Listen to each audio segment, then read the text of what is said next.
आपका स्वागत है स्टोरी यूनिवर्स में। चिड़िए, जानवर और बढ़ई अलिफ लैला। जानवरों की यह कहानी बहुत ही मजेदार है। हो सकता है कि तुम इसको बार बार पढ़ना पसंद करो और हर किसी को, खास करके अपने छोटे भाई बहनों को बार बार सुनाना पसंद करो। बहुत पुरानी बात है कि एक मोर अपनी पत्नी के साथ एक समुद्र के किनारे रहता था। वहां बहुत सारे जंगली जानवर रहते थे, इसलिए वह और उसकी पत्नी रात को एक पेड़ की शाख पर सोया करते थे और रात को ही खाने की खोज में भी निकला करते थे। पर दिन ब दिन उनका डर बढ़ता ही जाता था, सो एक दिन उन्होंने वहां से कहीं और जाने का इरादा कर लिया। वे अपने घर के आसपास चारों तरफ घूमे और उन्होंने एक टापू ढूंढ लिया जहां बहुत सारे नाले थे और बहुत सारे फलों के पेड़ थे। सो वे दोनों वहीं चले गए और जाकर वहीं रहने लगे। कुछ समय बाद जहां वे मोर और मोरनी रह रहे थे, उस पेड़ के नीचे एक बतख आई। उन्होंने उस बतख से उसके बारे में पूछा तो बतख बोली, मैं तो इस आदमी से बहुत परेशान हूं।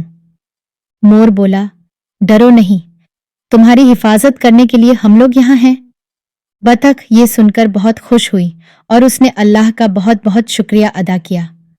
मोरनी बोली, समुद्र में से होकर इस टापू पर कोई आदमी कैसे आ सकता है, इसलिए तुम खुश रहो और उस आदमी की बिल्कुल चिंता न करो जिससे तुम इतनी परेशान हो। इस पर बतख बोली, मैं तो वहां खुशी खुशी रह ही रही थी कि एक रात जब मैं सो रही थी तो एक आवाज ने मुझसे कहा, तुमको आदमी से बहुत सावधान रहना चाहिए। उसका कभी विश्वास न करना, क्योंकि वह बहुत ही चालाक होता है। वह समुद्र से मछली बाहर निकाल सकता है, वह चिड़ियों को अपनी गोली का निशाना बना सकता है, और यही नहीं, वह तो हाथी को भी अपने जाल में फांस सकता है। उसकी शरारतों से कोई नहीं बच सकता। वह बहुत ही ताकतवर है। मैं तुमको वही बता रही हूं जो मैंने सुना। बस उस दिन से मैं इतनी डर गई कि मेरा डर गया ही नहीं। मैं इधर गई, मैं उधर गई, फिर मैं एक पहाड़ पर आई। वहां मैंने एक शेर के बच्चे को एक गुफा के दरवाजे पर बैठे देखा। वह मुझे देखकर बहुत खुश हुआ और उसने मुझे अपने पास बुलाया। जब मैं उसके पास पहुंची तो उसने मुझसे पूछा, तुम्हारा नाम क्या है और तुम्हारा स्वभाव कैसा है? मैंने कहा, मेरा नाम बतख है और मैं एक किस्म की चिड़िया हूं, पर तुम यहां क्या कर रहे हो? शेर का बच्चा बोला, मेरे पिता ने मुझे आदमी के बारे में सावधान कर दिया है कि मैं उससे बच कर रहूं, पर इस रात मैंने सपने में एक आदमी देखा। बतख आगे बोली, और फिर उसने मुझे आदमी के बारे में वही बताया जो मैंने तुमको अभी बताया। सो मैंने उस शेर के बच्चे से कहा, ओ शेर के बच्चे, मैं तुम्हारी शरण में आ जाती हूं, क्योंकि तुम तो उसको मार सकते हो। आखिर तुम तो जानवरों के राजा हो ना। और मैंने उससे आदमी को मारने की प्रार्थना की। वह शेर का बच्चा वहां से तुरंत ही उठ गया और सड़क की तरफ भागा। मैं उसके पीछे पीछे भागी। भागते भागते हम दोनों सड़क की एक ऐसी जगह आ गए जहां से सड़क दो तरफ जाती थी। वहां एक नंगा गधा धूल में लौट रहा था। शेर के बच्चे ने उससे पूछा, तुम्हारी किस्म क्या है और तुम यहां क्यों आए हो? गधा बोला, मेरी किस्म गधा है और मैं आदमी से दूर भाग रहा हूं। शेर के बच्चे ने पूछा, क्या तुम डरते हो कि वह तुमको मार देगा? गधा बोला, नहीं नहीं, वह बात नहीं। मैं डरता हूं कि वह मुझ पर काठी रख देगा, फिर वह मुझ पर सवारी करेगा और मुझे मेरी ताकत से भी ज्यादा भगाएगा, और अगर मैं रेंकूंगा तो वह मुझे मारेगा। जब मैं बूढ़ा हो जाऊंगा तो वह मुझको पानी ढोने वालों को दे देगा, जो मेरे ऊपर फिर पानी ढोएंगे। सो ओ मोरनी, जब मैंने गधे से यह सब सुना तो मैं तो कांप गई और मैंने शेर के बच्चे से कहा, तुमने सुना, मैं इस सब से बहुत डरती हूं। शेर के बच्चे ने गधे से फिर पूछा, तो फिर अब तुम कहां जा रहे हो? गधा बोला, मैंने आज सुबह सुबह एक आदमी देखा था, सो अब मैं वहां जा रहा हूं जहां मुझे वह आदमी न ढूंढ सके।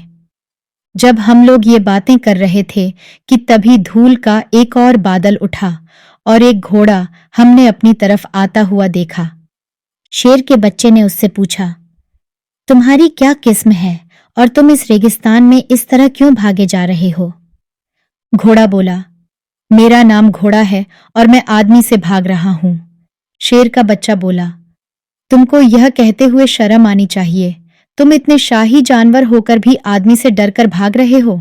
देखो, मुझे देखो, मैं इतना छोटा हूं, फिर भी मैंने यह सोच लिया है कि मैं उस आदमी का सामना करूंगा जिससे सब डरते हैं और उसे खा जाऊंगा ताकि मैं इस बतख की रक्षा कर सकूं। पर तुम तो जो मैंने तय किया है उससे वापस लौटे जा रहे हो। तुमने कहा कि तुमको आदमी ने गुलाम बना रखा है और तुम उसको जीत नहीं सके। घोड़ा हंसा और बोला, हाँ, तुम ठीक कह रहे हो। मैंने अभी तुमको यही कहा। असल में उसको जीतना मेरी ताकत से बाहर है। वह मुझे बांध सकता है, वह मुझ पर सवारी कर सकता है, और जब मैं बूढ़ा और कमजोर हो जाऊंगा तो वह मुझको मशीन चलाने वाले को बेच देगा जो मुझसे मशीन घुमवाता रहेगा। मेहरबानी करके मुझे इन सब मुसीबतों की याद मत दिलाओ जो वह मुझे देगा। शेर का बच्चा यह सुनकर बहुत गुस्सा हुआ।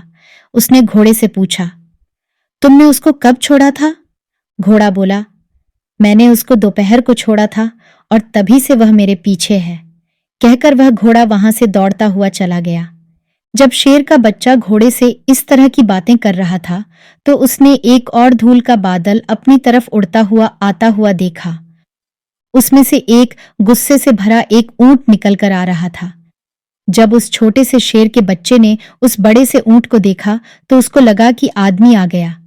वह उस पर कूदने को ही था कि मैंने उससे कहा, ओ राजकुमार, यह आदमी नहीं है, यह तो ऊंट है, और इसके भागने से ऐसा लग रहा है कि यह भी आदमी से डरकर भाग रहा है। तुम इससे जरा पूछ कर देखो तो कि यह इस तरह से क्यों भागा आ रहा है। इतने में ऊंट दौड़ता दौड़ता वहां आ गया। आकर उसने शेर के बच्चे को सलाम किया। शेर के बच्चे ने पूछा, तुम इतनी तेज तेज क्यों भागे आ रहे हो? ऊंट बोला, ओ राजकुमार, मैं आदमी से डरकर भाग रहा हूं। शेर के बच्चे ने फिर पूछा, ऐसा कैसे हुआ कि तुम इतने बड़े होकर आदमी से भाग रहे हो? अगर तुम उसको अपने एक पैर से भी मारोगे तो भी वह मर जाएगा। ऊंट बोला, ओ सुल्तान के बेटे, तुम उसे नहीं जानते। उसके सामने कोई खड़ा नहीं हो सकता। वह मेरी नाक में रस्सी डालेगा और उस रस्सी को अपने छोटे छोटे बच्चों को पकड़ा देगा और फिर उनके पीछे पीछे मुझे चलना पड़ेगा। वह मुझसे दिन रात खड़ी मेहनत करवाएगा। फिर जब मैं बूढ़ा और कमजोर हो जाऊंगा तो वह मुझे किसी कसाई को बेच देगा जो मुझे मारकर मेरी खाल और मेरा मांस दोनों बेच देगा। मेरी उन मुसीबतों को न पूछो जो मुझे आदमी के हाथों सहनी पड़ती हैं। शेर के बच्चे ने फिर पूछा, तुमने आदमी को कब छोड़ा? ऊंट बोला, शाम को, और वह मेरे पीछे ही आ रहा होगा। मुझे जंगल में जाने दो राजकुमार, मुझे रोको नहीं। शेर का बच्चा बोला, तुम तब तक इंतजार करो जब तक मैं उसको फाड़कर उसका मांस तुमको खाने के लिए नहीं दे देता। ऊंट बोला, मुझे डर है कि राजकुमार की वह बहुत ही चालाक है। जब ऊंट शेर के बच्चे से ऐसी बातें कर रहा था कि एक और धूल का बादल उठा और एक बहुत ही पतला दुबला आदमी उसमें से प्रकट हुआ। उस आदमी के कंधे पर बढ़ई के औजारों वाली एक टोकरी रखी थी। उसके सिर पर पेड़ की एक शाख और 8 लकड़ी के तख्ते रखे हुए थे। कुछ बच्चे उसका हाथ पकड़े पकड़े चल रहे थे। वह बहुत धीरे धीरे चला आ रहा था। वह तब तक कहीं नहीं रुका जब तक कि वह शेर के बच्चे के पास तक नहीं आ गया। जब मैंने उसको देखा तो मैं तो डर के मारे नीचे गिर पड़ी, पर वह शेर का बच्चा उठा और उससे मिलने के लिए आगे बढ़ा। शेर के बच्चे को अपनी तरफ आते हुए देखकर आदमी बोला, ओ बादशाह, मेहरबानी करके मुझे इस धोखे से बचाइए। और वह उसके सामने रोने और शिकायतें करने लगा। उसका रोना और शिकायतों को सुनते हुए शेर का बच्चा बोला, मैं तुमको इस डर से जरूर बचाऊंगा। मैं इस जंगल के राजा का बेटा हूं। यह तो मेरा कर्तव्य है कि मैं इस जंगल में रहने वाले हर जीव की रक्षा करूं। ये सब तुम्हारे साथ किसने किया है और तुम हो कौन? मैंने अपनी सारी जिंदगी में तुम्हारे जैसा कोई और नहीं देखा। न ही तुम्हारे जैसी कोई सुंदर शक्ल देखी है और न ही तुम्हारे जैसी किसी की मीठी बोली सुनी है। आदमी बोला, ओ बादशाह, मैं एक बढ़ई हूं और जिसने भी मेरे साथ बुरा किया है वह आदमी है। इस रात के बाद कल की सुबह वह आपके साथ होगा। यह सुनकर तो शेर का बच्चा गुस्से से दहाड़ा और बोला, अल्लाह की कसम, मैं उसका इंतजार करूंगा और मैं तब तक अपने पिता के पास नहीं लौटूंगा जब तक मैं उसको जीत नहीं लूंगा। मैं देख रहा हूं कि तुम बहुत छोटे छोटे कदम रख रहे हो और तुम इन जंगली जानवरों के साथ ठीक से चल भी नहीं पा रहे हो। यह बताओ कि तुम जा कहाँ रहे हो? बढ़ई बोला, मैं तो आपके पिताजी के वजीर लिंक्स के पास जा रहा हूं, क्योंकि जब उन्होंने सुना कि उनके जंगल में एक आदमी ने कदम रखा है, तो वह तो खुद ही उससे बहुत डर गए हैं। उन्होंने मुझे बुला भेजा है कि मैं उनके लिए एक घर बना दूं, ताकि उस घर में वह आदमी से बचकर रह सके, कोई आदमी उनके घर में न आ सके। इसीलिए मैं ये तख्ते लेकर उधर ही की तरफ जा रहा हूं। इन तख्तों से मैं उनके लिए घर बनाऊंगा। शेर के बच्चे ने जब यह सुना तो वह लिंक्स से जल उठा। उसको लगा कि उसके पिता के वजीर से पहले उसके लिए एक घर बनना चाहिए, सो उसने बढ़ई से कहा, अभी तुम्हें उसकी सहायता करने की कोई जरूरत नहीं है। इन तख्तों से पहले तुम मेरे लिए एक घर बना दो। जब तुम मेरा घर बना चुको, तब तुम लिंक्स के पास जा सकते हो और उसके लिए वह सब कर सकते हो जो वह चाहे। बढ़ई बोला, अल्लाह कसम, मैं अभी आपके लिए घर नहीं बना सकता जब तक मैं लिंक्स के लिए घर न बना लूं। पर हाँ, जैसे ही मैं उनका घर बनाकर खत्म कर लूंगा, मैं आपके पास आ जाऊंगा और सबसे पहले आपका ही घर बनाऊंगा। शेर का बच्चा चीखा, अल्लाह की कसम, मैं भी तुमको यह जगह छोड़ने देने वाला नहीं जब तक कि तुम इन तख्तों से मेरे लिए घर नहीं बना देते। यह कहकर वह आदमी के ऊपर कूद पड़ा। उसने उसकी औजारों की टोकरी उसके कंधे से गिरा दी और उसको भी जमीन पर गिराकर उसको बेहोश सा कर दिया। शेर का बच्चा फिर बोला, तुम कमजोर हो, तुम्हारे अंदर ताकत नहीं है, तुमको आदमी से डरना चाहिए। यह सुनकर बढ़ई उससे बहुत नाराज हो गया, पर प्रगट में मुस्कुराकर बोला, ठीक है, ठीक है, आप ठीक कह रहे हैं, मैं पहले आप ही के लिए घर बना दूंगा।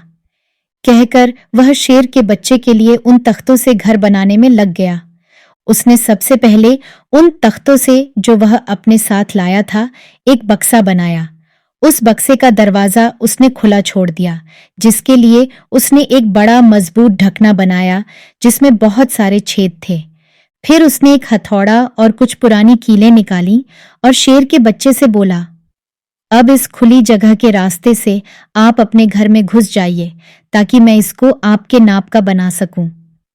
शेर का बच्चा अपने उस नए घर को देखकर बहुत खुश हुआ और उस बक्से में घुस गया। बढ़ई बोला, अब आप इसमें अपनी टांगों और हाथों को सिकोड़ कर बैठ जाइए। शेर के बच्चे ने वैसा ही किया, पर उसकी पूंछ फिर भी बाहर ही रह गई। वह बाहर आना चाहता था, पर बढ़ई बोला, जरा रुक जाइए, मुझे देखने दीजिए, अगर मैं आपकी पूंछ के लिए भी थोड़ी सी जगह बना सकूं तो। बढ़ई ने उसकी पूंछ भी किसी तरह से उस बक्से के अंदर ठूंस दी। फिर उसने वह छेदों वाला ढक्कन उस बक्से के दरवाजे पर कीलों से जड़ दिया।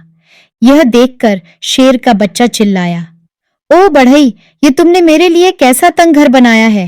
ये तो बहुत ही छोटा है, मुझे इसमें से बाहर निकालो, इसमें तो मेरा दम घुट रहा है। बढ़ई हंसते हुए बोला, अब आप इसमें से बाहर नहीं निकल सकते, ओ जंगल के राजकुमार। आप जाल में फंस चुके हैं और अब यहां से बचने का कोई रास्ता नहीं है। ये तुम क्या कह रहे हो? आप उसी जाल में फंस चुके हैं जिससे आप बहुत डर रहे थे। शेर के बच्चे ने जब यह सुना, तब उसको पता चला कि यही वह आदमी था जिसके बारे में उसने इतना सब सुन रखा था। मैं भी वहां से थोड़ी दूर हट गई, यह देखने के लिए कि वह आदमी अब शेर के बच्चे का क्या करेगा। उस बढ़ई ने उस बक्से के पास एक गड्ढा खोदा, बक्से को उस गड्ढे में फेंका और फिर मेरे तो डर का ठिकाना ही न रहा जब उसने उसमें आग लगा दी। शेर का बच्चा बेचारा वहीं जलकर मर गया। जब मोरनी ने बतख से यह कहानी सुनी, तो उसने उसको उसकी सुरक्षा के लिए तसल्ली दी और उससे कहा कि क्योंकि वे लोग सब टापू पर थे, इसीलिए किसी आदमी का वहां आना बिल्कुल नामुमकिन था। बतख बोली, मुझे डर है कि मेरे ऊपर आज रात को ही कहीं कोई मुसीबत न आ पड़े, क्योंकि मुझे फिर उससे कोई नहीं बचा सकता। वे लोग जब ये बातें कर रहे थे, तो टापू पर धूल का एक बादल उड़ा और उनकी तरफ बढ़ा। जब वह बादल साफ हुआ, तो उन्होंने देखा कि एक हिरण अर्टियतींत वहां खड़ा था। मोरनी बोली, अरे यह तो हिरण है, ये हमको कोई नुकसान नहीं पहुंचा सकता क्योंकि यह बेचारा तो केवल घास फूस खाता है। हिरण ने उन सबको सलाम किया और उनसे कहा, मैं तो यहाँ केवल इसीलिए आया हूँ क्योंकि यहाँ बहुत सारी घास उगी हुई है। मेरा यहाँ आने का और कोई मतलब नहीं है। उसकी दोस्ती भरी बातें सुनकर वे सब बहुत खुश हुए। रात हो गई थी, सो खाना खाकर सब सो गए। सबकी जिंदगी खुशी खुशी चलते ज्यादा दिन नहीं बीते थे कि एक दिन एक पानी का जहाज आया जो रास्ता भटक कर उधर आ निकला था। उस जहाज के आदमियों ने तुरंत ही इन तीनों दोस्तों को देख लिया। उनको आते देखकर मोरनी तो पेड़ के ऊपर जा बैठी। हिरण रेत के मैदान की तरफ भाग गया, पर बतख तो डर के मारे वहीं की वहीं खड़ी रह गई। सो उन्होंने उसका पीछा किया और उसको पकड़कर अपने जहाज पर ले गए। मोरनी तुरंत उड़कर हिरण के पास पहुंची। हिरण ने बतख के बारे में पूछा तो मोरनी ने उसे बताया कि दुश्मन उसको अपने जहाज पर ले गए हैं और हो सकता है कि अब तक उन्होंने उसको मार भी दिया हो। मोरनी खुद भी बतख को इस बुरी हालत में फंसा देखकर उसकी वजह से वह टापू छोड़ना चाह रही थी, पर हिरण ने उसकी इस सलाह को नहीं माना। सो वे कुछ और दिनों तक वहीं साथ साथ रहे। मोरनी बोली, शायद बतख जहाज की वजह से नहीं मरी, बल्कि वह इसलिए मरी क्योंकि उसने अल्लाह की जय हो नहीं कहा था। मुझे तुम्हारे लिए भी ओ हिरण यही डर लगता है क्योंकि तुम भी अल्लाह की जय हो नहीं बोलते। यह सुनकर हिरण ने भी अल्लाह की जय हो कहना शुरू कर दिया और फिर वे वहां बहुत दिनों तक आराम से रहे। आशा करते हैं कि यह कहानी आपको बहुत पसंद आई होगी। ऐसी और कहानियां सुनने के लिए जुड़े रहिए हमारे चैनल स्टोरी यूनिवर्स के साथ। धन्यवाद।